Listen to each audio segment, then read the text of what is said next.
On today's show, Jeep's going to get all kinds of plug-in and battery electric models. Tesla says the Gigafactory will make more batteries than everyone else put together. And Toyota teams up with 7-Eleven to sell hydrogen. All that and more coming right up on Autoline Daily.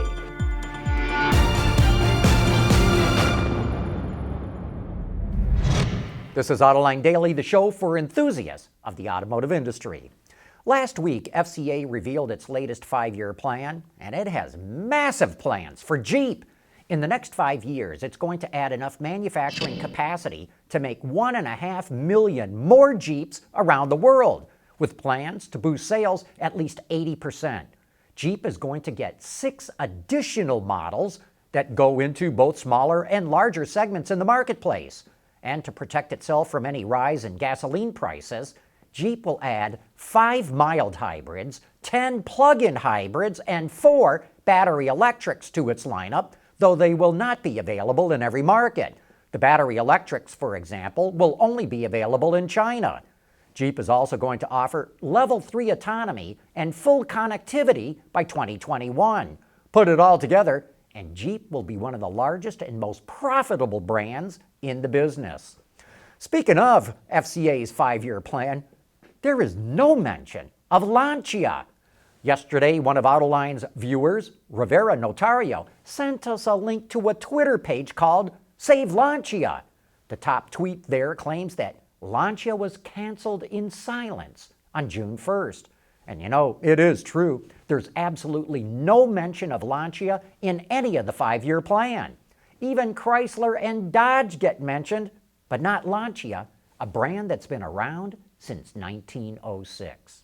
Hey, we're going to be back with a whole lot more right after this. Autoline Daily is brought to you by Bridgestone Tires, your journey, our passion. Dow Automotive Systems, advanced materials that deliver better results. And by Lear, a global leader in automotive seating and electrical systems. BMW just unveiled an all-new X5 with new styling, new engines, and a new off-road package. Unlike many other SUVs, the X5 offers a 2-section tailgate for easy loading. The wheelbase is now 1.6 inches longer, and the vehicle is 2.6 inches wider. The suspension features a front double wishbone and rear multi-link design, and for the first time it gets an off-road package with underbody toughening, air suspension, and a locking rear differential. The X5 boasts an optional third-row seat, and pricing will be announced in November. Along those lines, Audi just unveiled its full-size SUV, the Q8, in China. It has interior space for 5 passengers. It gets an updated infotainment system, which Audi says, and I quote here, will be as intuitive as a smartphone. The exterior takes cues from the Quattro concept, and the Q8 will also be wider and lower than the Q7. It'll come standard with an adaptive damping suspension and a mechanical central differential, which Audi says will make it a capable off-roader. The Q8 goes on sale in the 4th quarter of this year. Last year, Toyota teamed up with 7-Eleven Japan to look at ways to use fuel cell technology to help power stores. Fuel cell generators will be installed that generate electricity for the stores, and they will also have second life hybrid batteries that are charged with solar panels.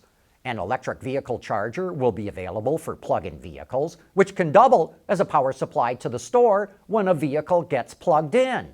This might be useful during a blackout or some kind of disaster like an earthquake. And 2 fuel cell trucks used for deliveries powered by Mirai fuel cell units can take electric power generated by the fuel cells to power the refrigerator units inside the trucks. Toyota says one of these next-generation stores will start operating late next year. Coming up next, a visibly emotional Elon Musk talks about the latest updates on Tesla. Lighter, safer, stronger, quieter, and more sustainable. Tell us where you need to go, and we'll help you get there. Dow Automotive Systems. We don't succeed unless you do. Tesla held its shareholder meeting yesterday, and we got an update on the Model 3 and a number of other things. Elon Musk says They'll likely hit their goal of making 5,000 Model 3s a week by the end of this month. Musk also said Tesla has installed over 10,000 superchargers worldwide and will bring out the third generation later this year. He also teased the Model Y, which looks like a crossover version of the Model 3. He says it's going to be out in 2 years. And he said that in the next quarter, the Gigafactory will make more electric car batteries than everyone else combined, including China. This is really a crazy amount of batteries, Musk said. In 2 years, he says their cost will be at $100 per kilowatt hour at the pack level, not the cell level. Interestingly, Musk was visibly emotional at the beginning of his presentation. He really choked up, sounded like he was about to cry.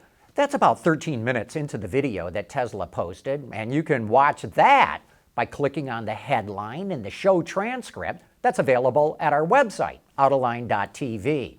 Meanwhile, Texas just took a backhanded slap at Tesla.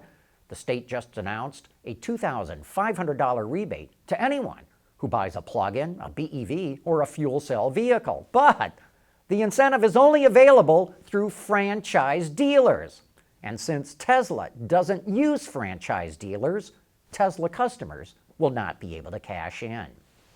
Hey, don't forget to join us for Autoline After Hours tomorrow afternoon. Our special guest for the show is Jason Dittman, the chief engineer for Cadillac's Super Cruise. Here's your chance to learn about how GM developed the technology for what is truly a new driving experience. So join Gary Vasilesh and me for some of the best insight into what's really going on in the automotive industry. Well, with that, we wrap up today's show. Thanks for watching, and we hope to see you again tomorrow.